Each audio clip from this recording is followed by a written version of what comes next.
अरब की एक औरत का वाकया। अरब में एक औरत थी जिसका नाम उम्मे जाफर था। वो इंतहाई सखी और फयाज थी। लोगों में यूं तकसीम करती थी कि दाएं हाथ को बाएं हाथ का इल्म ना होता। कुछ दिनों से वो एक खास रास्ते से गुजरने लगी। इस रास्ते पर दो अंधे बैठे होते थे। ये दोनों सदाएं लगाते। एक अंधा कहता था, इलाही मुझे अपने फजलो करम से रोजी अता फरमा। दूसरा अंधा सदा लगाता, या रब मुझे उम्मे जाफर का बचा हुआ अता कर।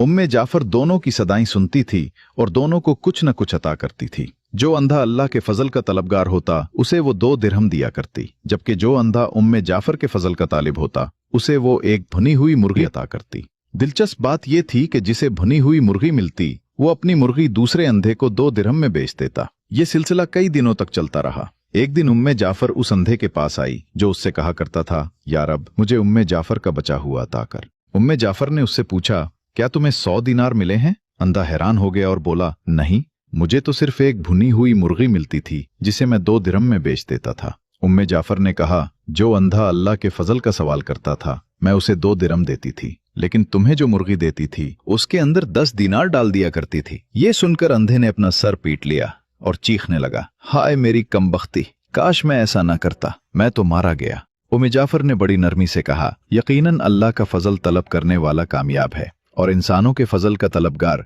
हमेशा महरूम रहता है।